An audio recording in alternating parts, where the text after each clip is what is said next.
2001년 독일 로텐부르크. 인터넷에서 만난 두 남자, 세계를 충격에 빠뜨린 식인 사건이 있었습니다. 인터넷 채팅방에서 만난 두 명의 남자, 한 명은 먹고 싶어 했고 다른 한 명은 먹히고 싶어 했습니다.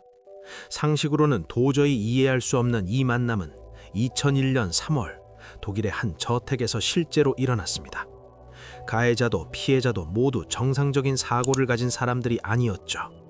과연 이 두 사람은 왜 이런 선택을 했을까요? 이 이야기에 대한 여러분의 생각을 댓글로 남겨주세요. 그리고 구독 버튼을 눌러주시면 새로운 이야기를 더 빠르게 전해드릴 수 있습니다. 시그널 D입니다. 오늘은 2001년 독일에서 일어난 세계 범죄사의 길이 남을 충격적인 사건을 추적합니다. 2002년 12월 10일 화요일, 독일 헤센주 로텐부르크 근처의 작은 마을 비스테펠트. 인구 30명 남짓한 이 조용한 시골 마을에 경찰차 여러 대가 들이닥쳤습니다. 목적지는 마을 외곽에 위치한 거대한 저택이었죠. 그린더차이트 양식으로 지어진 이 저택은 44개의 방을 가진 으리으리한 건물이었습니다. 하지만 그 안에서 발견된 것은 상상을 초월하는 공포였습니다. 경찰이 2층으로 올라갔을 때 그들은 믿을 수 없는 광경을 목격했습니다. 한 방은 완전히 도살장으로 개조되어 있었죠. 천장에는 정육점에서 사용하는 금속 갈고리들이 주렁주렁 매달려 있었고 벽에는 도끼와 칼들이 정렬되어 있었습니다. 금속 침대와 가열 장치, 그리고 사람을 가둘 수 있을 만한 커다란 우리까지 있었습니다. 욕조에는 희미한 핏자국이 남아 있었죠. 제한 행동고를 열었을 때 경찰들은 경악했습니다. 플라스틱 용기에 담긴 고기 덩어리들. 처음에는 동물 고기로 생각했지만 정밀 검사 결과 그것은 인간의 살이었습니다. 그리고 가장 충격적이었던 것은 4시간 분량의 비디오 테이프였습니다. 그 안에는 한 남자가 다른 남자를 죽이고 해체하고 요리하는 모든 과정이 담겨 있었죠. 이 저택의 주인은 아르민 메이웨스, 당시 41세였습니다. 키 180cm의 보통 체격, 짧게 깎은 갈색 머리에 동그란 안경을 쓴 평범해 보이는 남자였죠. 목소리는 부드럽고 말할 때 상대방을 똑바로 쳐다보는 습관이 있었습니다.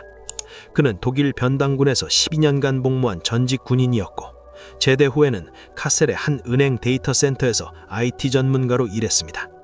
동네 사람들은 그를 조용하고 예의 바른 사람으로 기억했습니다. 하지만 아르민 메이웨스의 내면은 전혀 달랐습니다. 그의 어린 시절로 돌아가 보겠습니다. 1961년 12월 1일 서독 에센에서 태어난 아르민 메이웨스. 어머니 발트라우트는 1922년생으로 남성을 극도로 혐오하는 성향을 가진 여자였죠. 아버지 구스타프는 경찰관이었지만 아르민이 8살이던 1969년 별거를 시작했고 1973년 공식적으로 이혼했습니다. 세 형제 중 막내였던 아르민은 어머니와 더 많은 시간을 보냈지만 정작 그가 그리워한 것은 아버지였습니다. 어머니 발트라우트는 아들을 과도하게 통제했죠. 친구를 사귀는 것도 밖에서 노는 것도 제한했습니다. 아르민은 점점 고립됐고 외로움은 깊어졌습니다. 그는 상상 속에서 자신만의 친구를 만들었습니다. 이름은 프랭키. 아르민은 프랭키와 대화하고 함께 놀고 그와 함께 있으면 외롭지 않았죠. 하지만 프랭키는 점점 이상한 형태로 변해갔습니다. 아르민은 프랭키를 자신의 일부로 만들고 싶었습니다. 영원히 함께 있는 방법, 그것은 프랭키를 먹는 것이었죠. 어린 아르민의 머릿속에서 시기는 사랑의 표현이자 영원한 결합이었습니다. 이런 왜곡된 환상이 몇 가지 경험으로 더욱 강화됐습니다. 동화 헨젤과 그레텔에서 마녀가 아이들을 잡아먹으려는 장면, 영화 로빈슨 크루소에서 식인종이 등장하는 장면들, 그리고 시골에서 목격한 동물 도살 장면들, 이 모든 것이 아르민의 식인 판타지를 키웠습니다. 학교 생활도 순탄치 않았습니다. 아르민은 하우프슐레를 중퇴했고 상업훈련도 완료하지 않았죠. 친구도 거의 없었습니다. 1980년 계면의 대조심 헤센주 비스테펠트의 거대한 저택으로 이사했습니다. 44개의 방과 조니마리마큐까지 있었던 대저택이었지만 아르민에게는 더 큰 고립의 공간이 됐습니다. 1981년 20살이 된 아르민은 독일 변방군에 입대했죠. 52번째 기적 그레나디어 부관에서 비사관으로 12년간 복무했죠. 군대에서 그는 모범적인 군인이었습니다. 상관의 명령을 잘 따르고 동료들과도 큰 문제 없이 지냈습니다. 하지만 내면의 어두운 환상은 사라지지 않았습니다. 오히려 더 구체화됐죠. 1993년 제대 후 아르민은 카셀의 은행 데이터 센터에서 IT 전문가로 일하기 시작했습니다. 컴퓨터 기술에 능숙했던 그는 업무를 잘 수행했고 직장에서도 조용하고 성실한 직원으로 통했습니다. 하지만 집으로 돌아오면 그는 다른 사람이 됐습니다. 1999년 9월 2일 화요일, 어머니 발트라우트가 세상을 떠났습니다. 78세였죠. 아르민은 깊은 슬픔에 빠졌습니다. 비록 억압적이었지만 어머님은 그의 유일한 가족이었으니까요. 장례식 후 아르민은 혼자 그 거대한 저택에 남겨졌습니다. 그리고 이상한 행동을 시작했습니다. 어머니의 옷을 입고 집안을 돌아다녔습니다. 어머니의 목소리를 흉내냈죠. 심지어 어머니의 침대 위에 마네킹 머리를 올려놓고 대화를 나누기도 했습니다. 정신이 무너지고 있었던 것입니다. 하지만 동시에 아르민은 자유로워졌습니다. 어머니의 감시에서 벗어난 것이죠. 그는 오랫동안 품어왔던 환상을 실현하기로 결심했습니다. 식인, 누군가를 먹는 것, 영원히 자신의 일부로 만드는 것. 1998년부터 아르민은 인터넷에서 활동하기 시작했습니다. 닉네임은 안트로파고스, 엔트로파고스, 식인자라는 뜻이었죠. 그는 살과 뼈, 식인 카페, 널로 같은 극단적인 성적 판타지를 공유하는 웹사이트와 채팅방에 접속했습니다. 당시 인터넷에는 이런 식인종 관련 사이트가 400개 이상 존재했습니다. 아르민은 광고를 올렸습니다. 살해당한 후 먹히기를 원하는 사람을 찾습니다. 18세에서 30세 사이, 체격이 좋고 건강하면 더욱 좋습니다. 황당하게도 이 광고에 많은 사람들이 반응했습니다. 2년 동안 약 200명이 연락을 해왔죠. 대부분은 호기심이었습니다. 채팅을 몇 번 하다가 사라지는 사람들, 아르민의 집까지 왔다가 겁을 먹고 돌아가는 사람들. 한 남자는 도살방까지 들어갔다가 마지막 순간에 도망쳤습니다. 제발 그만하자. 이건 미친 짓이야. 아르민은 글을 보냈습니다. 강제로 할 생각은 없었으니까요. 그는 진심으로 원하는 사람, 자발적으로 먹히기를 바라는 사람을 찾고 있었습니다.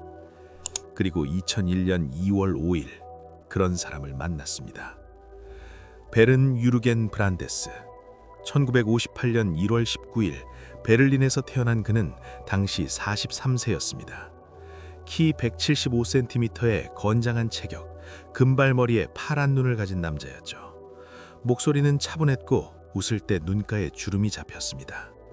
그는 지멘스에서 통신 엔지니어로 일했고 연봉은 7만 유로였습니다.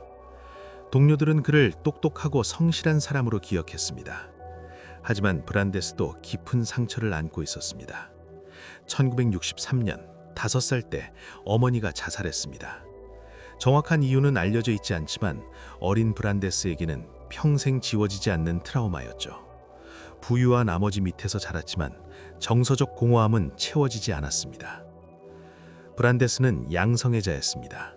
1990년 커밍아웃 후 아버지와 관계가 멀어졌죠. 그는 파트너가 있었지만 성적으로 극단적인 마조히즘적 행위를 원했습니다. 특히 거세에 대한 환상을 가지고 있었죠. 자신의 남성성을 파괴하고 싶어 했습니다. 심리학자들은 이걸 어머니의 죽음과 연결짓습니다. 자기 파괴를 통해 어머니와 재결합하고 싶었던 것일 수도 있다고요. 브란데스는 인터넷에서 카토99이라는 닉네임으로 활동했습니다. 그리고 2001년 2월 5일 안트로파고스의 광고를 보았습니다. 그는 주저없이 메시지를 보냈습니다. 저는 준비되어 있습니다. 이후 한 달 동안 두 사람은 이메일과 채팅으로 계획을 논의했습니다. 경찰이 나중에 확보한 대화 내용은 정상인으로서는 도저히 이해할 수 없는 것들이었습니다. 아르민이 썼습니다. 지금 까르보나라 스파게티를 만들고 있어. 브란데스가 답했습니다. 곧 고기를 살 필요가 없을 거야. 충분히 많을 테니까. 자신의 몸을 고기로 제공하겠다는 뜻이었죠. 또 다른 메시지에서 브란데스는 이렇게 썼습니다. 난 먹힐 준비가 됐어. 너를 내 일부로 만들고 싶어. 아르민이 답했습니다. 너는 영원히 내 안에서 살 거야. 3월 9일 금요일이 D-Day로 정해졌습니다. 브란데스는 그날을 위해 모든 것을 정리했죠. 유언장을 작성했고 재산을 정리했으며 직장에 휴가를 냈죠. 마치 긴 여행을 떠나는 것처럼. 2001년 3월 9일 금요일 밤, 브란데스는 기차를 타고 카셀 빌헬름스 회의역에 향했습니다. 그곳에서 아르민 메이웨스가 차로 그를 기다리고 있었죠. 두 사람은 처음 만났지만 어색함은 없었습니다. 한 달 동안 이미 충분히 대화를 나눴으니까요. 아르민의 차는 비스트펠트로 향했습니다. 30분쯤 달려 도착한 곳은 그 거대한 저택이었습니다. 브란데스는 건물을 올려다보며 말했습니다. 인상적인 집이네요. 아르민이 미소 지었습니다. 어머니가 물려주신 거예요. 이제 여기는 제 것이죠. 두 사람은 집으로 들어갔습니다. 아르민은 브란데스를 2층으로 안내했죠. 그 도살방이었죠. 방 가운데에는 금속 침대가 있었고 벽에는 칼과 도끼들이 걸려 있었습니다. 천장의 갈고리들이 흔들렸습니다. 브란데스는 방을 둘러보며 고개를 끄덕였습니다. 완벽해요. 아르민이 비디오 카메라를 꺼냈습니다. 모든 과정을 기록하고 싶어요. 괜찮죠? 브란데스가 동의했습니다. 물론이죠. 카메라가 돌아나기 시작했습니다. 두 사람은 먼저 포옹했습니다. 그리고 침대로 갔죠. 성관계가 이어졌습니다. 약 1시간 정도. 끝나고 나서 브란데스가 말했습니다. 이제 시작할까요? 아르민이 준비한 것들을 꺼냈습니다. 기침 시럽 1병, 수면제 비비녹스 20병, 슈넵스 반병. 브란데스는 이 모든 것을 삼켰습니다. 고통을 덜기 위해서였죠. 30분쯤 지나자 브란데스의 의식이 흐려졌습니다. 혈중 알코올 정도가 1.4%에 달했습니다. 정상적인 판단이 불가능한 상태였죠. 오후 6시 30분, 아르민이 칼을 들었습니다. 브란데스가 고개를 끄덕였습니다. 해요. 아르민은 브란데스의 성기를 잡았습니다. 그리고 칼로 잘랐죠. 브란데스가 비명을 질렀습니다. 피가 쏟아졌습니다. 아르민은 재빨리 붕대로 상처를 감았습니다. 잘린 성기를 들고 아르민이 물었습니다. 이걸 어떻게 할까요? 브란데스가 떨리는 목소리로 답했습니다. 같이 먹어요. 아르민은 부엌으로 내려갔습니다. 성기를 씻고 소금과 후추, 마늘을 뿌렸습니다. 그리고 프라이팬에 구웠죠. 하지만 너무 질겨서 씹을 수가 없었습니다. 결국 타버렸습니다. 2층으로 돌아온 아르민이 말했습니다. 미안해요. 잘 안 됐어요. 브란데스는 웃었습니다. 괜찮아요. 이제 끝내주세요. 하지만 아르민은 서두르지 않았습니다. 브란데스를 욕조로 데려갔습니다. 따뜻한 물을 받아놓고 브란데스를 그 안에 눕혔죠. 브란데스는 욕조에서 피를 흘리며 누워 있었습니다. 의식은 점점 흐려졌습니다. 통증은 느껴지지 않았습니다. 약 때문이었죠. 그는 그저 조용히 죽어가고 있었습니다. 아르민은 자신의 방으로 돌아갔습니다. 침대에 누워 소설 스타트랙을 읽었습니다. 15분에서 20분마다 욕조를 확인했죠. 브란데스가 죽었는지 보기 위해서였습니다. 아직 살아있어요? 브란데스는 대답하지 않았습니다. 의식이 없었으니까요. 10시간이 흘렀습니다. 새벽 4시 15분. 아르민이 다시 욕조를 확인했을 때 브란데스는 움직이지 않았습니다. 호흡도 멈춰 있었습니다. 과다출혈로 죽은 것이었죠. 아르민은 브란데스의 시체를 욕조에서 끌어냈습니다. 그리고 미리 준비해둔 도살방으로 옮겼습니다. 시체를 금속 침대에 올려놓고 칼로 목을 찔렀습니다. 완전히 죽었는지 확인하기 위해서였죠. 그리고 천장에 갈고리에 시체를 매달았습니다. 정육점에서 고기를 거는 것처럼. 아르민은 4시간 동안 브란데스의 시체를 해체했습니다. 머리를 자르고 팔다리를 분리하고 몸통을 조각냈습니다. 모든 과정이 비디오에 녹화되었습니다. 아르민은 조용히 체계적으로 작업했습니다. 마치 일상적인 일을 하는 것처럼. 살점들은 부위별로 분류했습니다. 허벅지살, 종아리살, 팔뚝살, 등살. 플라스틱 용기에 담아 레이블을 붙였죠. 그리고 지하 냉동고에 보관했습니다. 머리와 뼈, 손과 발은 따로 모아 정원에 묻었습니다. 경찰의 추정에 따르면 브란데스의 몸에서 순수한 살은 약 30kg 정도였다고 합니다. 머리와 뼈를 제외한 무게였죠. 아르민은 이후 10개월 동안 조금씩 이 고기를 먹었습니다. 저녁이 되면 냉동고에서 고기를 꺼냈습니다. 해동시키고 소금과 후추로 간을 했습니다. 때로는 구웠고 때로는 삶았습니다. 마늘과 함께 볶기도 했죠. 그리고 식탁에 앉아 조용히 먹었습니다. 아르민은 나중에 경찰에게 이렇게 말했습니다. 그를 먹을 때마다 그가 제 일부가 되는 느낌이었어요. 영원히 함께 있는 거죠. 외롭지 않았어요. 10개월 동안 아르민은 약 20kg의 살을 먹었습니다. 피자 위에 올려 먹기도 했고 감자와 함께 요리하기도 했죠. 그에게 이것은 식사이자 의식이었습니다. 하지만 20kg을 먹고 나자 아르민은 다시 외로워졌습니다. 브란데스가 사라져가고 있었으니까요. 그는 새로운 사람을 찾기로 했습니다. 2002년 12월 아르민은 다시 인터넷에 광고를 올렸습니다. 내용은 전과 같았죠. 이번에는 한 오스트리아 대학생이 연락을 왔습니다. 처음에는 호기심이었습니다. 하지만 대화를 나누면서 대학생은 아르민이 진심이라는 것을 깨닫고 두려워졌죠. 대학생은 경찰에 신고했습니다. 독일 경찰은 즉시 수사에 착수했습니다. 아르민이 IP 주소를 추적했고 주소를 확보했습니다. 2002년 12월 10일 경찰은 위스테볼트의 저택을 급습했습니다. 아르민은 저항하지 않았습니다. 문을 열어주고 경찰을 집 안으로 안내했죠. 마치 손님을 맞는 것처럼. 무슨 일이십니까?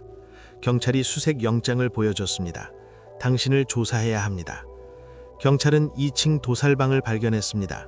그리고 지하 냉동고에서 플라스틱 용기들을 찾아냈죠. 처음에는 동물 고기로 생각했지만 정밀 검사 결과 인간의 살로 밝혀졌습니다. 정원을 파헤치자 두개골과 뼈들이 나왔습니다. 그리고 가장 결정적인 증거, 4시간 분량의 비디오 테이프. 아르민이 브란데스의 성기를 자르고 살해하고 해체하는 모든 과정이 담겨 있었습니다. 경찰이 물었습니다. 이게 뭡니까? 아르민이 담담하게 답했습니다. 그가 원한 거예요. 자발적이었어요. 우리는 사랑했습니다. 아르민 메이웨스는 체포되었습니다. 혐의는 살인, 그리고 시체 유기, 그리고 식인 행위. 하지만 독일 형법에는 식인에 대한 처벌 조항이 없었습니다. 이런 범죄를 상상조차 하지 못했던 것이죠. 수사 과정에서 경찰은 충격적인 사실을 추가로 발견했습니다. 아르민이 지난 2년 동안 약 200명과 연락을 주고받았다는 사실. 그중 일부는 실제로 아르민의 집까지 왔다가 돌아간 사람들이었습니다.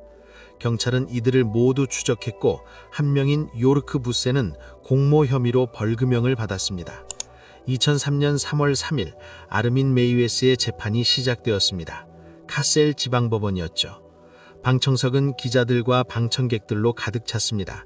세 개의 이목이 집중된 재판이었습니다. 검사가 기소했습니다. 피고인 아르민 메이웨스는 2001년 3월 9일 베른트 유르겐 브란데스를 살해하고 그의 시신을 훼손하여 먹었습니다. 이것은 계획된 살인입니다. 아르민의 변호인이 반박했습니다. 피해자는 자발적으로 원했습니다. 이것은 동의된 행위입니다. 엄밀히 말하면 살인이 아닙니다.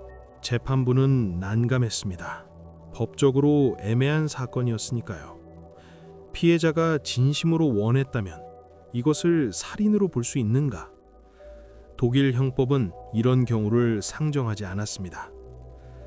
아르민은 법정에서 담담하게 증언했습니다.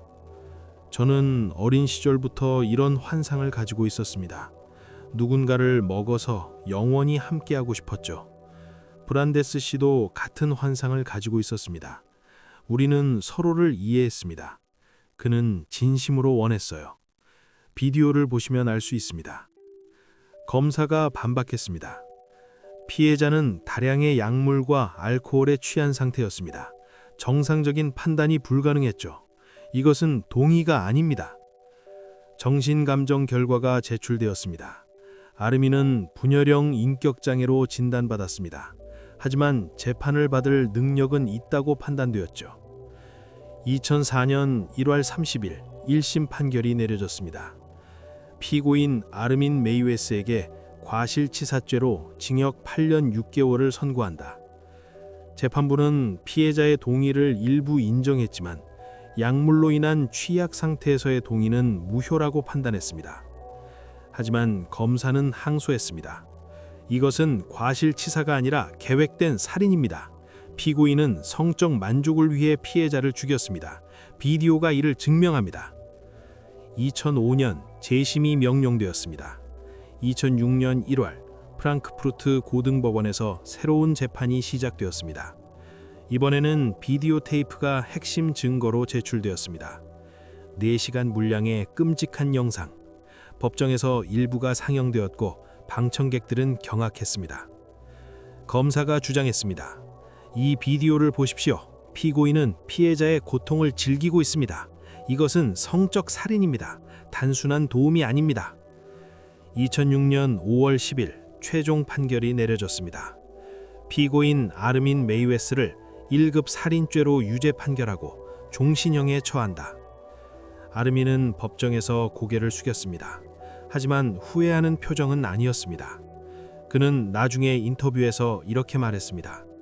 저는 제 환상을 실현했습니다. 후회하지 않습니다. 독일의 종신형은 15년 후 가석방 심사를 받을 수 있습니다.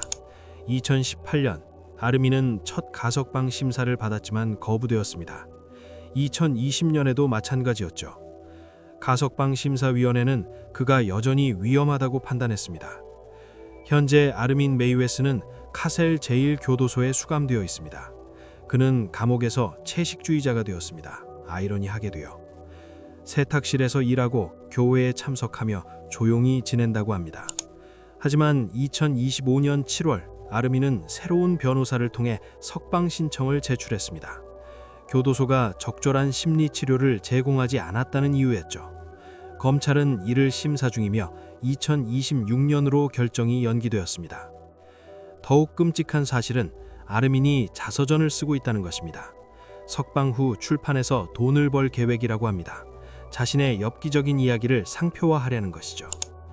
한편 아르민의 저택은 2023년까지 그대로 방치되어 있었습니다. 탐험가들이 몰래 침입해서 사진을 찍고 유튜브에 올렸습니다.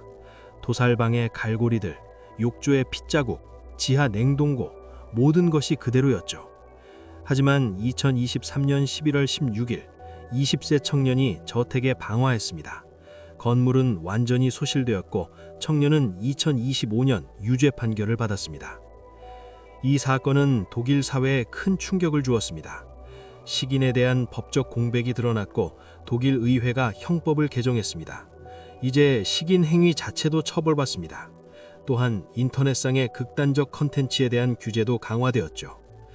심리학자들은 이 사건을 연구했습니다. 왜 브란데스는 죽기를 원했을까? 왜 아르민은 먹고 싶어 했을까? 어머니의 죽음, 아버지의 부재, 고립, 트라우마, 모든 것이 복합적으로 작용했다고 합니다. 하지만 명확한 답은 없습니다. 더 충격적인 것은 아르민이 혼자라는 사실입니다. 2003년 독일 경찰의 추정에 따르면 독일에만 약 800명의 식인 판타지를 가진 사람들이 있다고 합니다. 그들은 인터넷에서 서로 연결되어 있죠. 아르민과 브란데스는 그중 실제로 행동에 옮긴 극소수였을 뿐입니다. 이 사건은 여러 문화작품에 영향을 주었습니다. 2006년 영화 그림 러브와 캐니벌이 제작되었습니다. 독일 밴드 람슈타인은 마인 타일이라는 노래를 만들었죠. 가사는 아르민의 이야기를 직접적으로 다룹니다. 메릴린 맨슨, 오지 오즈본도 이 사건에서 영감을 받은 곡을 발표했습니다. 연극도 만들어졌습니다. 2014년 로스앤젤레스에서 테이스트라는 연극이 공연되었고 2022년 코펜하겐에서는 카니발렌이 무대에 올랐습니다. 모두 아르민과 브란데스의 이야기를 재해석한 작품들이었죠. 하지만 이런 문화적 소비가 과연 적절한가에 대한 논란도 있습니다.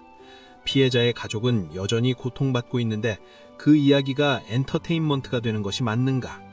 브란데스의 가족은 언론 인터뷰를 거부했고 조용히 살고 있습니다. 로텐부르크의 식인자, 세계에서 가장 끔찍한 범죄 중 하나. 하지만 동시에 가장 슬픈 이야기이기도 합니다. 2명의 외롭고 병든 남자가 만나서 벌인 끔찍한 일. 그들은 사랑이라고 믿었지만 그것은 사랑이 아니었습니다. 광기였습니다. 시그널 D를 시청해 주셔서 감사합니다. 구독해 주시면 영상 제작에 큰 힘이 됩니다.